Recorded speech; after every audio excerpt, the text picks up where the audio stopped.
Q99.7. Usher in studio taking over Q99.7. Dude, it is good to see you, man. It is great to be seen. Better to be seen than viewed. Right? My dad used to tell you that joke all the time. Am I doing dad? Oh, dad jokes. I don't think that's a compliment. All off wrong. That's not Too early, man. So I know this already happened, but on the air officially, this is Kristen. Yes. This is Abby. This is Mo. This is the Bert Show in the afternoon, man. It's good to see you. How's everybody doing? Good, really good. So the story I was about to tell you, or I stopped and I said, I'll just embarrass myself on the show. Please do. So, dude, you just kicked ass on, I don't know if you know this, but you did pretty well on that Super Bowl halftime show. I'm not sure if anybody told you. Yeah. Well, I heard it from somebody. Yeah. It wasn't bad. 202.4 million people that saw it. Yeah, it was pretty good. It was amazing. It was amazing for Atlanta, too, by the way. Oh, it was huge. So that's where I'm going with this. So you and I haven't talked in 15 years or whatever, right? Yeah, it's been a minute. It has been a minute. We haven't rubbed elbows at parties, or anything like that. But I got so caught up. There you go. Again, cliche. In your performance, not only for you, but for Atlanta, that I immediately got on Instagram and I DM'd you. I'm sorry. And shocker, you didn't respond, and that's totally okay. That's all good. My bad. It kind of got lost in the DM I bet. space. Well, I'm sure you got a few. Yeah, we were thinking right after you performed the Super Bowl, you probably got a few people sliding in your DMs to congratulate you for a job well done. I never respond to those DMs. Do you actually check any of your social, or do you have somebody do that for you? No, I check some of them, but not all of them. Yeah. But on occasion, I might respond. People are mean out there. I would never check it if I didn't have to. You're smart. So if it's okay, you noticed this bottle of champagne when you walked in the room, right? Are we looking at it, or we gonna drink it? We gonna drink it. That's up to you. So we were sitting here and we're prepping for your interview, and I'm like, man, new album, new tour, that killer Super Bowl halftime. You got married. Ooh. We're giving away $100 every 10 minutes. Ooh. You got 6 shows in Atlanta coming up. Oh. We need to celebrate. That sounds like a reason to celebrate. So I brought in some. We're not drinking alone. Y'all have. Yes. You with you. Did you think it was just a you and her thing? So I'm gonna go ahead and pop this bottle of Dom Perignon, and we're gonna pour it, and you guys keep chatting, and we're gonna do a nice little cheers, because don't mind the bubbles. Don't mind All right. the bubbles. There's a lot to talk about, man. So we brought it up initially, so let's just go ahead and stay there. What? Yeah. No, Super Bowl. Yes. Not the other stuff. We ain't going. We're not. That's done. That's long gone. By the way, on the heels of one of the most incredible albums of my catalog, right? Confessions 20 years later, we got to talk a little bit about some of that moment and the amazing things that happened in it. Because of that moment, I got to tell you some things that happened. Okay. You want to start there? Well, no. We don't have to. Eventually, we'll get there. I'll be here for a minute. You're not ready for me to leave, right? Okay. No, absolutely not. Let's get it started. So my hope is that you'll forget, and then we won't have to cover it at all by the end of the interview. Well, let's start there. Let's just go ahead and start there. Okay. All right. What? Tell. So, ladies and gentlemen, for those of you who weren't here 20 years ago, we just had a conversation about the fact that we hadn't really had a combo maybe in the last 18, maybe 20 years, right? So the woman who I was dating at the time, Chili, she had a conversation with you, right? Right before you came out. It was a couple days before you came in. And the timing was just either really good or really bad. By the way, and as a journalist, you did your job by making certain that you gave her the space and then reported what you saw or heard, and also to what you guys spoke about, right? So, pop, there we go. right there. So now the ultimate no-no came out of that conversation. That's what she said, not me. That's what she said. And when that ultimate no-no then led to the conversation that became Confessions. After that dialogue, the conversation of, did Usher get a girl pregnant on Chili? It all started right here with this man. Wait a second. Oh, don't tell him that. I didn't know this. Yo, just so you did not know, that's what I'm saying. No. So what happened is, after that combo, that then spun the combo of, and by the way, we were still in the middle of me and her we were still talking, but not really. And we kind of moved past the idea of being in a relationship. But hey, the ultimate no-no was what it was. And after that, the Confessions album came out, and the rest is history. Wow. But it was such intrigue. And this goes to show you how radio and how Bert does it, right? If he has a conversation, all of a sudden, I guess people just naturally gravitate towards, and it becomes credible, right?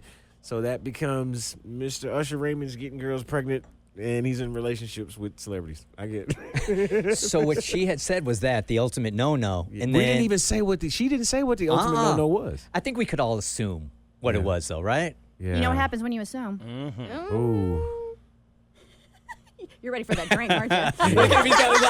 I'm about to down that whole bottle the way this thing started. Ready. Okay, those glasses are for you, the bottle is for me.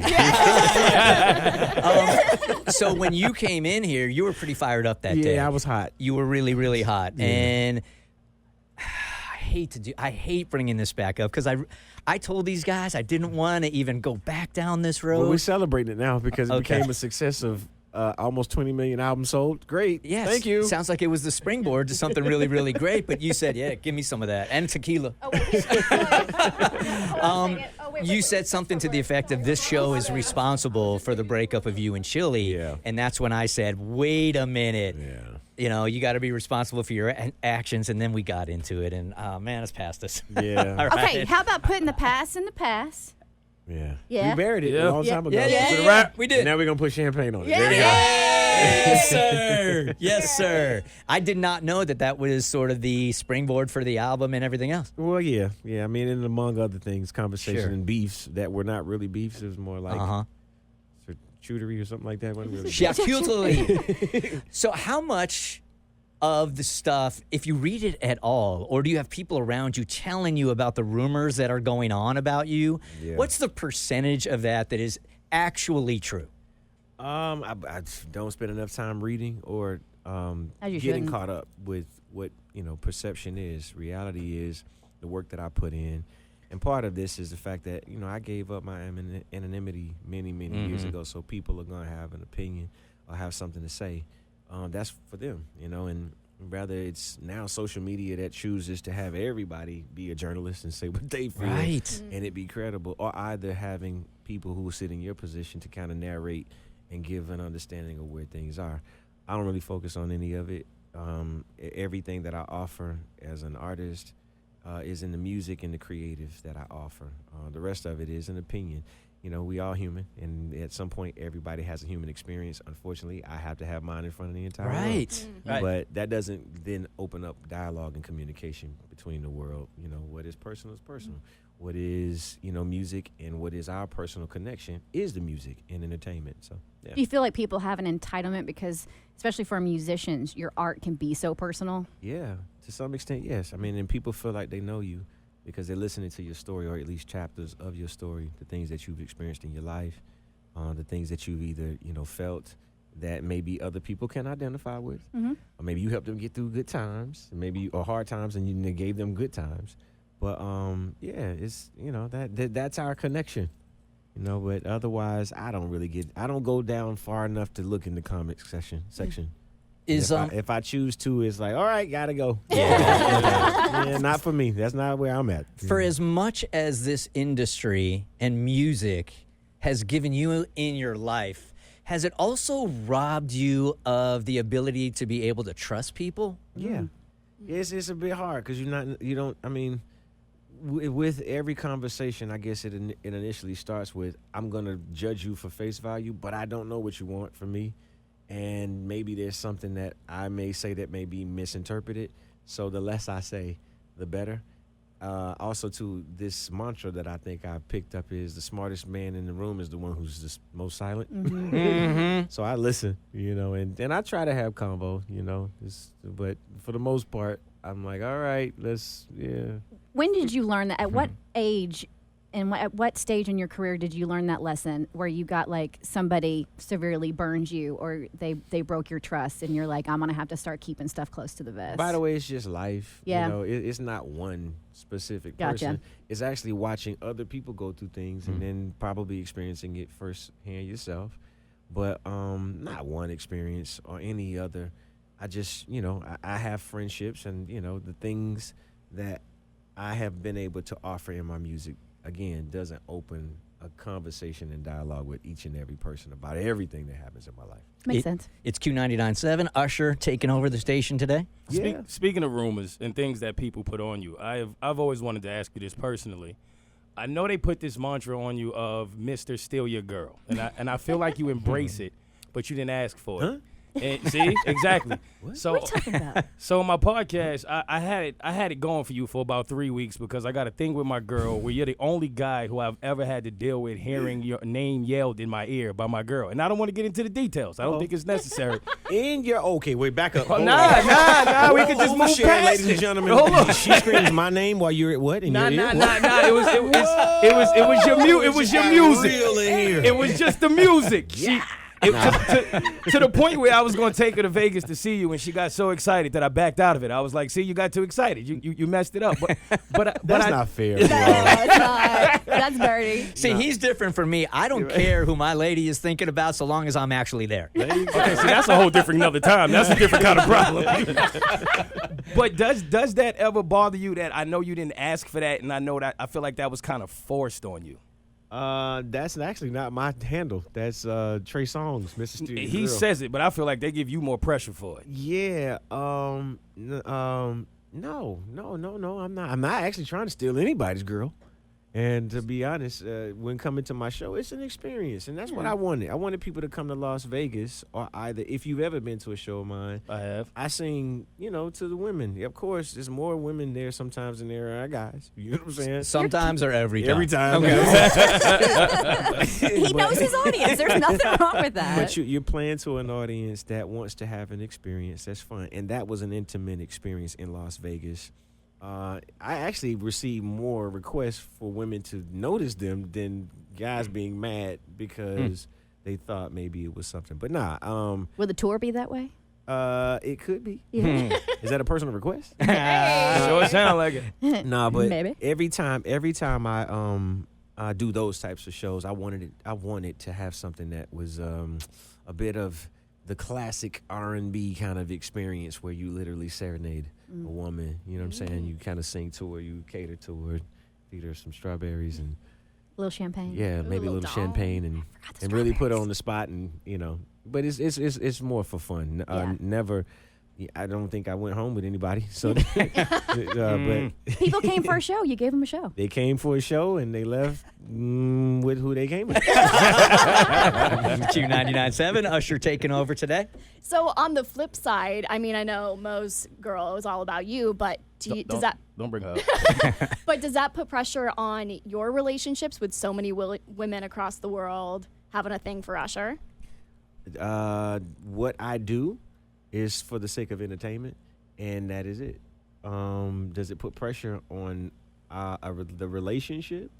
My wife knows who I am as an entertainer, and she knows who she married.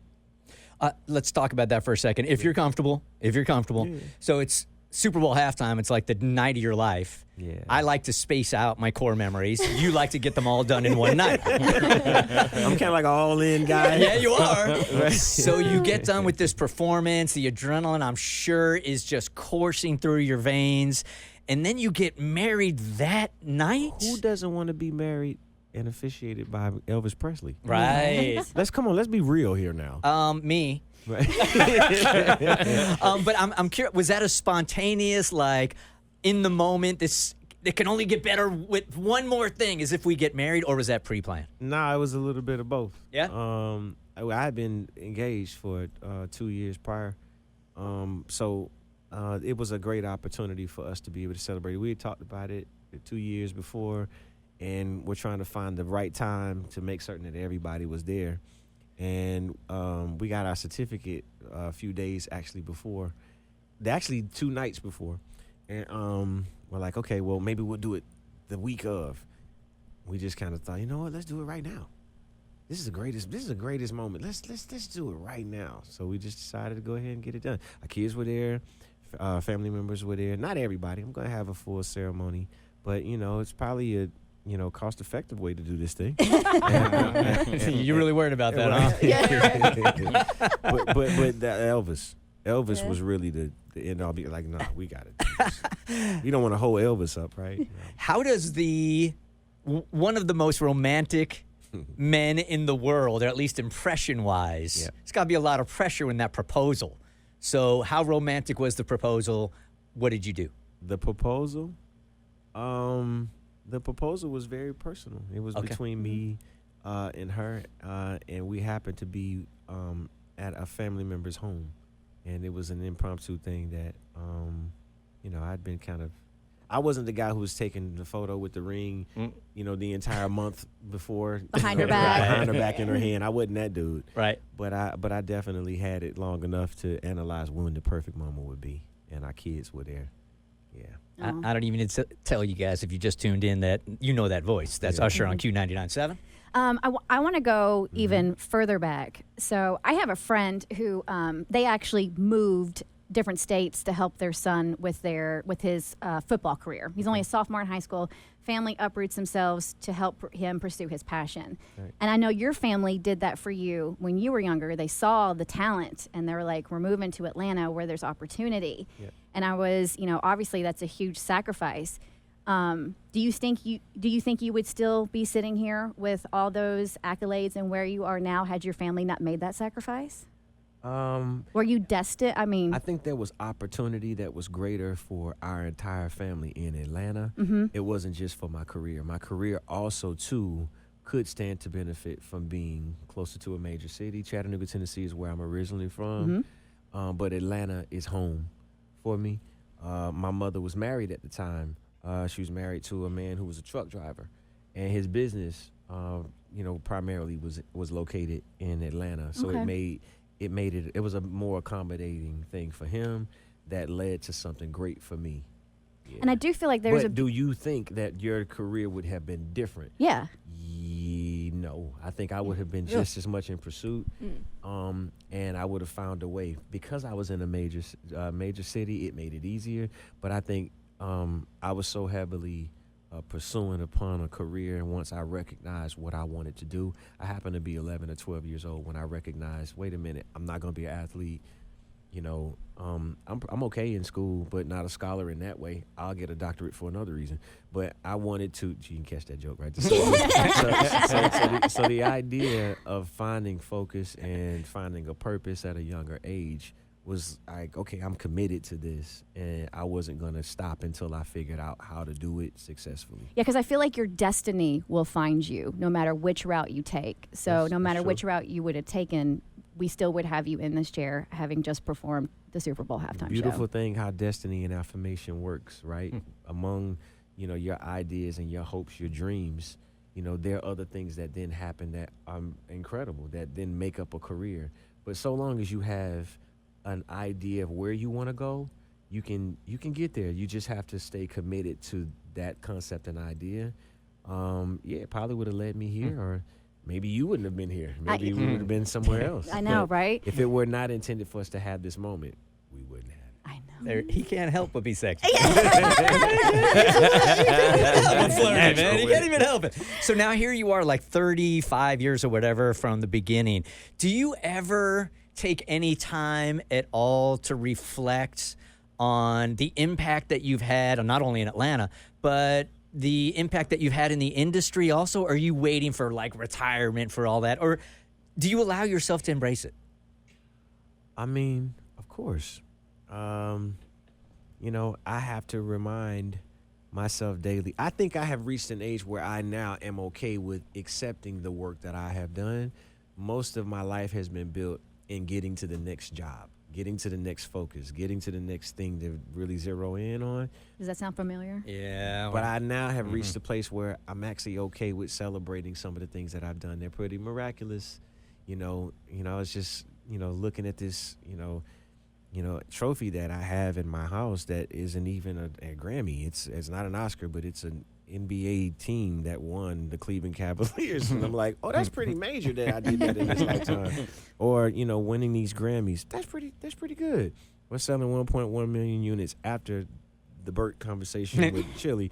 That's pretty amazing. No, but I'm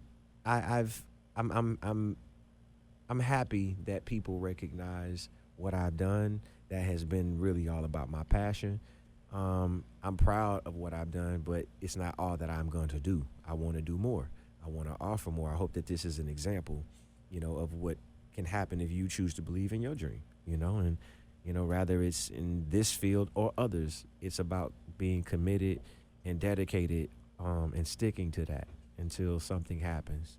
We're going to get into the new music. We're going to get into Usher's tour here in a couple of seconds also. In your reflecting, do you ever feel the need to compete with old Usher when you working on your new project coming home? Absolutely. You do? You can take him down? I be trying to tear him down every time I'm in the gym, every time I'm in the studio, trying to outdo me. You know what I'm saying? And that is how you should live your life. You should be in competition with yourself to better yourself, to outdo what you have done as your best time, you know?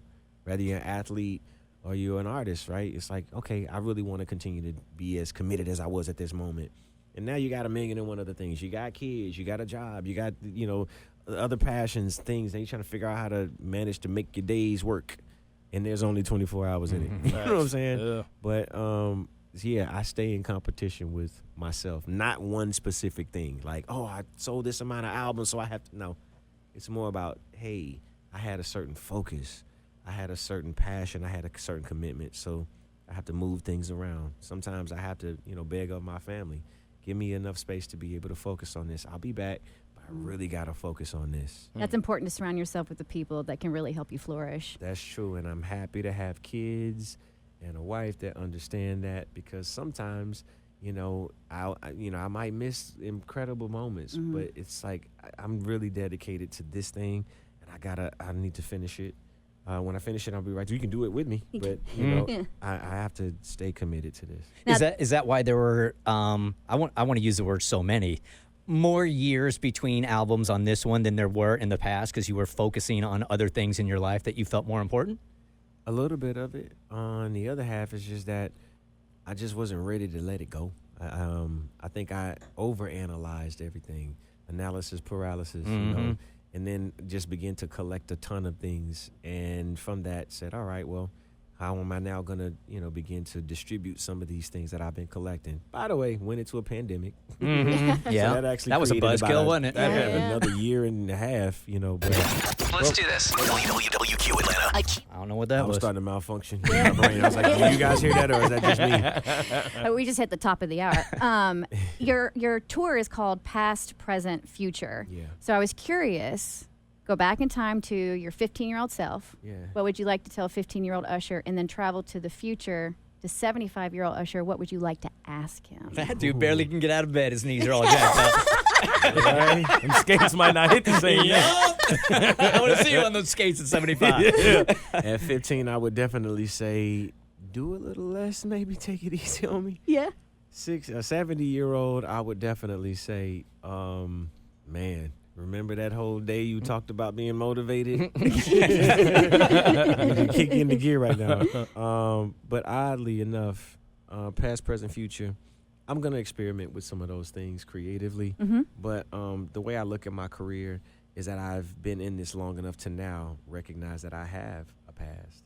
I'm in this present, and the future is in what I am creating and what I believe in before it becomes something that is celebrated. And that's a very fortunate place to be. Some people, they have a moment, and then they move on to something else. But I've been invested in this thing, and it's become so many. It's given me so many other avenues of business. It's given me so much experience and the ability to be able to spread my wings and diversify who I am and how I think as a human. But yeah, the idea of this career is past, present, future for me. And I want to kind of pay tribute to some of the inspirations, as well as kind of go back and recognize the thing that now has become inspiration. Be clear of the moment that I'm having and how important it is to be present, to be able to honor and appreciate and acknowledge all the things that you experience, you go through, and you overcome. And then recognize that the commitment to whatever your creative is leading us into this new space. And you need to, be okay and understand that you can't do things the same way that you did them in the past. Yeah, you can borrow from the passion of it, but there's a new idea of how we talk. There's a new idea of how we communicate. There's a new idea of how we pass even our music and creativity around to each other. Right? You've really thought about this. That's my past, present, future. And this show is going to be a lot of fun. It will be artistic, but it at the same time will allow you to have a good time and celebrate with your friends and family. Well, I mean, it wouldn't be shocking for you to have this same kind of star power at 75 because your longevity in this business is so timeless and admirable. What is the secret to not just surviving, but kicking ass in the music industry for as long as you have?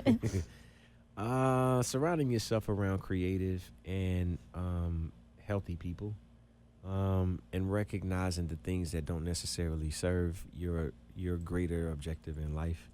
I've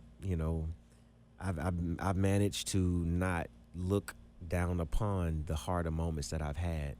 I look at them as opportunities to be better. And, I think grief and a lot of time, the lack thereof being able to forgive yourself for a hard moment that you had, and you might not necessarily even understand why you made the decision that you made.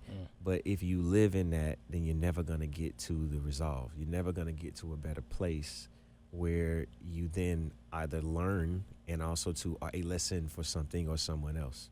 But that is how I think I've been able to sustain that. I try to get better from the shortcomings, and for the moments that I've had, as I said, I'm starting to celebrate them. It's been really hard, because it's just been about the journey of trying to be seen, trying to be recognized. It's an odd industry, that we live in, and the standards have changed over time. They've gotten better, but earlier it was much, much harder. Hey, man, to be enjoy your recognized. champagne while you're here. Yeah. This feels to me, I'm really enjoying talking to you, by the way. You just feel... Champagne. Here we go. Cheers to that. This is way better than the last time, my friend. This feels like the best version of Usher. Do you feel like this is the best version of you now? Are you here? I'm present. So, I'm the best of me until I'm the other me. What are you working on most right now? Just being being the best father that I can, understanding that you have to love your kids differently, each and every one of them. You got to deal with them differently. There's not a one-fit-all type situation with kids. Trying to be mindful of what the next 20 to 30 years are going to look like while still being passionate and committed in this moment. I'm also trying to make certain that I don't think of this as just a short goal, to be, great and celebrated in this moment. The king of something. It's like, nah, that ain't really the goal for me. I want a kingdom. I want to build things. I want to be able to take my creativity and allow it to span far past just the outlet that I've had so long. Whether it's in, the lifestyle and the things that I curate, the places that I go. When you come to the show, it's a curation. It's not a show. It's a curated moment that is offering you an aesthetic, something that you hopefully will remember, something that will then lead to something else, something you might wear, something you might hear, feel, something you might smell. You know what I mean? Yeah. Explain to me the logistics of a tour. You sold out 6 shows in Atlanta.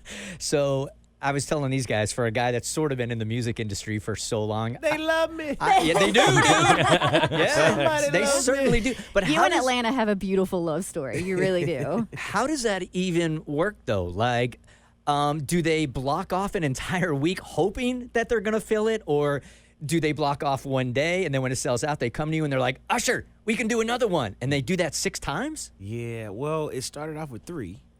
And the idea of this show was to stay in markets long enough to be able to enjoy it. And I plan on doing more than just the show. There are activations that are around these shows as well. Some of them may be in the same arena that the show is going to be in. Some may be just adjacent or in the vicinity of it. It's a bit of planning, right? So a year in advance, we say, all right, we're going to go after these certain markets. We have a schedule that is, let's say, 20 some odd, 30 some odd shows. You put those shows on sale. If they do well, then you keep going. We sold out in a few minutes, you know what I'm saying? Mm-hmm. And then, or got close to, oh, this is good, looking great. So do we take these other shows? Well, can we just stay in the market? Because for me, I wanted to have concentrated times where I could set my stage up and just take over the arena and not leave.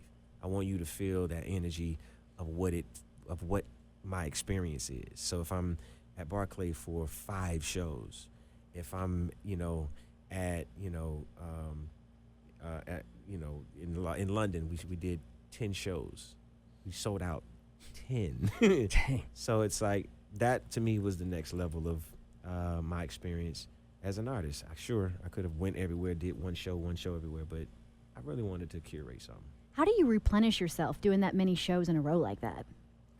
Because normally the travel time is the downtime for the artist. So if you're staying in a city and like simmering in it and doing back to back to back to back to back to back to back to back to back shows, like how do you recharge? No, it's not back to back. So okay. So we do a Wednesday sometimes, and then we'll move over to Friday, Saturday. Okay. Or either it'll be a Tuesday. Oh, a and whole then we'll day move off. over Good to- for you. But we managed to make the schedule work based off of what I established in Vegas, because we would do Wednesday, Friday, Saturday every week. But I would love to know, like, how do you replenish? Because I'm sure you are the type of Some other person ways. that strikes me as a perfectionist, because the artist of your caliber. So you're going to put it all out there. Yep. I'm not an artist, man. I'm an athlete, Mm. and I train and I condition my body before to be able to absorb whatever it is. I'm moving, I'm dancing, I'm skating, I'm singing. All of that is diaphragm and also to core building. You understand this? I do. I said after the Super Bowl halftime, I said to these guys as soon as I came in, I don't know if people are going to call that the best one, even though I really did. I'm not just saying this to kiss your ass. I think it's the best. It was certainly the most athletic I've ever seen. And I don't know that people realize the athleticism behind everything you did that night. Yeah. So being able to have an entire staff that travels with me, I have an entire gym that basically travels everywhere I go. It has cold dips, hot dips in it. It's got a sauna in it. It's got, weights. It's got bands. It's got, aerobics balls. It's got mats and stuff where I do yoga. And, that's basically how I sustain my body over time. Gotcha. Don't get too excited over there. I know this is your type of And chat. you talk about health and biohacking and stuff, dude. You're going to be here until like 9 o'clock today. You do cold dips? What's that? You do cold dips? Yes, I do. I came in for about 4 months telling these guys in the morning I would turn the shower on as cold as it would go for a minute and a half, and I loved it. And then it got cold in Atlanta, and I said, I'll wait till spring. Do you do them? Yeah, it's imperative, man. Especially after you've, done a 2-hour show where you're dancing and you might have a slight twerk or something like that, and you're like, gotta manage to work on this. Cold actually just helps to rejuvenate the You body. go cold sauna, cold sauna? Yeah. All right. Tell us more about the album. What do you want people to know about the album? Man, listen, I am the party, first of all. that is. Cheers to that. Cheers to that. There we go. I don't know about y'all, but I'm done with my first one. I Pass it around. I was done the last year. Refill. No, but Kissing Strangers is obviously one of the more incredible records on this album. And what a celebration to be able to come back and have this conversation with you, Bert, man. It's really been a homecoming for me in every aspect of my career. I started here in Atlanta. I actually have taken a trip around the world. And to now come back and have these be the first interviews that I've done for coming home, it really means a lot to me to be able to share that vision that I did with the world that is Atlanta and be able to come back here and talk about it. Being able to launch my album and also to be an independent artist with L.A. Reid, where I started in Atlanta, it really is a homecoming. Well, I feel like you are a huge part of those shirts you see people wear where it says Atlanta influences everything. There you go. And United States of Atlanta. It's not just here. I was telling these guys, I like to travel, not like you. Certainly not the way you do. But when I travel around the world, I am always present that wherever I am, there's music from Atlanta being played, specifically you. Like, it doesn't matter what corner of the world that I am in. I was in South Africa not so long ago. I couldn't get away from you. There you are everywhere. That must be so amazing for you that music is worldwide and it has touched so many people in so many different countries. Well, thank you. And thank y'all for playing my music. I've been able to travel and find, the algorithm or either the styles that people, they want. after Confessions, I began to experiment and try other things to be able to, just kind of spread my wings. With this album, I did the same, with I'm a Piano and Afrobeat, songs like Ruin, songs like Coming Home, and also to being able to feature, with artists who not only have credibility in that space, but have hit records as well. So, yeah, that's part of the way that you do it. You have to travel. You got to go further than Hilton Head, bro. Cape Town, North Carolina is where I went last time. How much fear is there or was there when you were putting this album together? I mean, Usher's kind of the gold standard. So when you're putting a new album out, is there any fear? Is there any pressure? Absolutely. Yeah. I told you I had a ton of songs for a long time and was reluctant to put them out. Analysis paralysis. You're like, well, it's going to be good enough. Is it enough? Did I get every song? Does it have enough tempo? You just kind of get to the point where you're like, okay, let it go. You got to let it go, man. So it literally paralyzed you for a little while. A little bit. Yeah. It did. And again, the pandemic slowed everybody down, and my motivation changed again. I had a lot of stop-starts in the process of creating.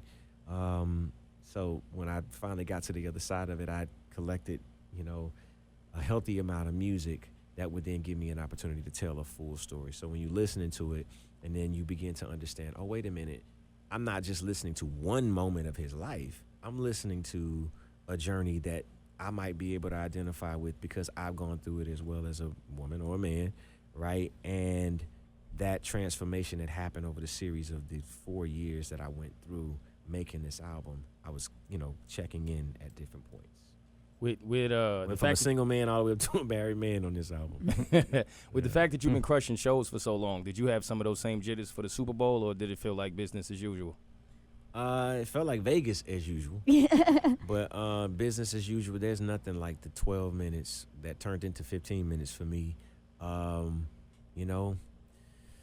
It's really, really hard to curate a 12-minute show because you don't want to miss anything. You want to make certain that people get enough. You want to make certain that they feel something. I shared the stage, obviously, with a lot of people. That helped to be able to make certain that it felt like a full experience. And yeah, I was more anticipating getting to the stage and doing it, not the jitters. I will say this.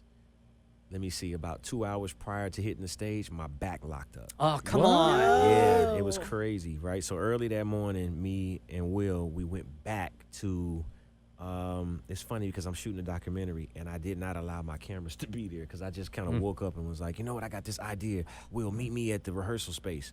So I go in there and I'm rehearsing the moment where I slide through his legs and I do a split and something happens. But I don't tell anybody. I'm like, okay. Could anybody see it? Could anybody see it on your Nobody face? saw it. No one saw So it. nobody saw it. He and I were the only two people that were there.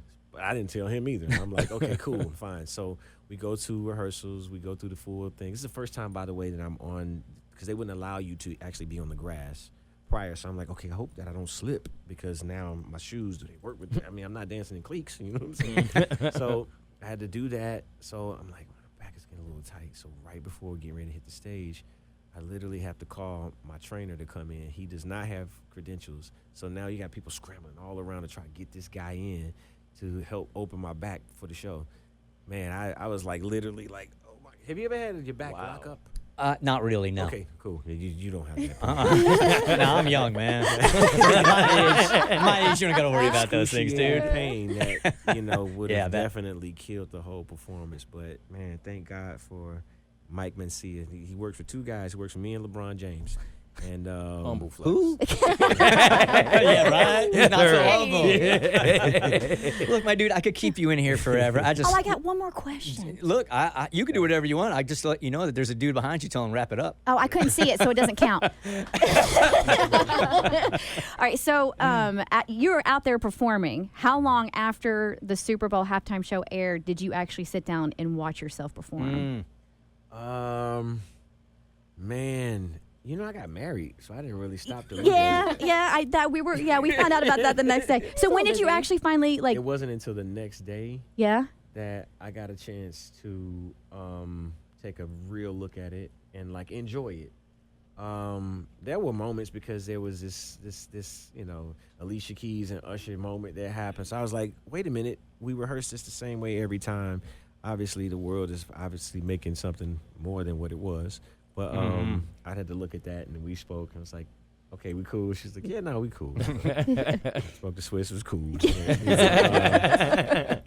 But other than that, man, I didn't really get a chance to enjoy any of it till maybe a week later. Week later, really? Yeah. Mhm. Did you watch other halftime shows leading up to it? Yeah. You did. And were you pulling some stuff from others and say, I could do that, or I'm not going to do that, or? Absolutely. There's tons of inspiration throughout the entire thing. It's an education. If you look at it and you really do understand the past, present, and future idea of it, it pays tribute to so many of my influences. Huh. The choice of even my songs, and also to the dance and some of the wardrobe, all kind of tributes to the artist and the things that I'd been inspired by. You're proud of it. Very proud of You it. should be. Where in your mind does it rank as far as Super Bowl halftime shows go?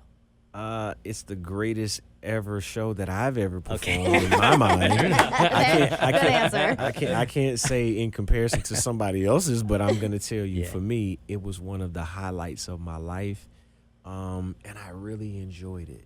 Great. Right. So all of the shows up until that point, I think I was analyzing or trying to figure out how to make certain that everything was perfect. I ran it so many times that by the time it was the moment to go, I could just enjoy it. I literally was on cruise control, other than my back. But other than that, I was like, I'm really enjoying this moment. Not often do you get a chance to stop and look and realize. It's almost like this moment that happens in a movie where it's like the fourth wall comes open and you get a chance to look at the world. It was that kind of moment for me. You know, there's that old saying that youth is wasted on the young. Don't you wish that we had this perspective back in the day? Yeah. You know? Because you certainly have it now, man, and it feels good, right? It does, man. It does. And if we could choose to celebrate all the moments and be okay with the journey, I think that we could maybe learn a little bit quicker. Maybe for the people who are listening to this, who are eager to get to this place of success, celebrate your moments where you think you're down just as much as you celebrate the moments when you're up, because they mean something, man. They mean something, and they're going to make you better. They're going to make you grand. They're going to make you great. But you have to be okay and forgive yourself and move forward. Get better. Just get better. Try to be better. I hope you come back in here. It's been so great seeing you and Absolutely, talking to you Well, you again. didn't say anything stupid this time, so you're fine. Hey, I launched the dude's career. What are you talking about, man? He's gonna tell everybody he inspired Confessions now, right? Yeah. Usher, Confessions 2 coming soon. my dude, it's really good to see you, man. Continued success, and I hope to see you again real soon. Absolutely. Thank you, guys. I had a great time. All right, here's what I was supposed to do during this interview, and it just didn't feel right. We were vibing and having such a Yeah. good time. Every 10 minutes, I was supposed to break down and give away $100. I couldn't. No. You were still giving away $100. We were just talking, Yeah, right? yeah. All right, so here are the winners. Here, have Usher announce them. Yeah. Yeah. I'm not gonna announce them. Ooh, that's fun. Oh, Are they getting tickets, or are they? They are all qualified for tickets with $100, and one of them will win tickets to one of your 42 shows in Atlanta. So Christy from Covington, she actually won, and Jackie from my side of town, Alpharetta, Courtney from Northwest Atlanta, and Teresa. Teresita. See, that's why I had you do the list. I saw that name, and I'm like, if somebody's going to mess it up, it's going to be Usher, not me. Got it. Teresita from Alpharetta. You also too won $100, and man, this has been great. So we talked a little bit about the show that's coming. Yeah. Really excited about that. We're also too giving away some tickets at some point. Yeah, right? yeah. Okay, Right now, cool. right? For sure, yeah. There you go. You want to call them right now and tell them? Let's get it. Caller 99. Caller 99 right now? All Let's right. go. Caller, you want to stick around and actually do this winner? Let's do it. I'd love Okay, to. it's 404-741-0097. It's going to take like 3 or 4 minutes to get caller 100 on. Can you stick around? Or you? I can hang around a little bit. My mom is listening to right now, probably too. Here, stick around. Actually, your mom is caller 100. She won tickets to your show, man. All right, so when we come back, I got 99 problems, but a call ain't one. It's the Bert Show in the afternoon with the Usher takeover. It's his radio station. We already know this. It's his world. It's his world, so it might as well be his radio station. You let me have it my way, finally, bro. Thank you. Well played. Well played. Usher's been in here for an hour, and we thank you for your time. You know, as we're playing more Usher songs, and we were talking about your tour also, we're going to give away some tickets here in just a second. Yeah. How do you, I've always wanted to ask this. One last question, and then we're done. How do you continue to keep the passion on stage when you have been doing the same song for 20-something years? How do you make it sound like it's the first time that you're doing it? To act as though it's the first time I'm doing it. To be honest, right, there is a song that everybody's like, you know what? I don't want to do this song again. I've never approached it like that. I always, I try to think of how I felt when I first decided to do it. And I try to, most of the time, if it's, because that's normally the song, I'm like, I have to sing this song again. Yes, you do. You're going to have to sing it forever. Yeah, you'll be 70 and you'll still have to sing it. You might not move the same, but you're still going to have to sing it. No, but I try my hardest to go back to how I felt when I finally connected, you know, because it was something about that album, something about Confessions. We're celebrating the 20th anniversary of Confessions this year. Bert, thank you so much, man, really. But yo, I'm glad I could be your inspiration. Yo, but all of those songs mean so much so that for my festival, Lovers and Friends Festival in Las Vegas, I'm dedicating the show to Confessions. Oh, wow. So we'll be performing the entire album of Confessions at my festival this year. Oh, he's dedicating it to you. I'll be front row. You're gonna go, this dude. But every time I perform, man, it's like you got to pull that energy. And it's at the end of the show, so I'm normally like dead tired. Yes. But something about that ATL movement and that ATL energy, it just comes out of nowhere. So if the record industry came to you and they're like, hey, Usher, sorry, we have run out of storage on our iCloud, and we only have room for one Usher song, and it's going to be the one that everybody is going to know, and it's going to represent Usher. What's the song you're allowing them to play for the rest of their life to represent for the rest you? of their That's life? it. And there's no more Usher songs because they're out of storage. Oh, see, I'm a current dude. I live in the present, so I'm going to say Kissing Strangers. You better play it, and we're going to keep playing it and keep playing it. I think that's safe. Okay. All right, so let's give away some tickets here. Look, we're off the clock. I mean, we got done at 10 this morning, so you're doing all the work. We got 99 callers, but we're looking for one. Here we go. Pause. Is it two? Yeah, we're gonna do 99 and 100. All right, so let me teach you how radio works. All right. You just say, "Hey, Q99.7, who is this?" All right. Okay. Go for it. Yo, Q99.7, who is this? Yeah, this is Brian Hayes. Nice for you to talk to you, man. Nice talking to you too, man. I hate to inform you, but you are the 98th caller.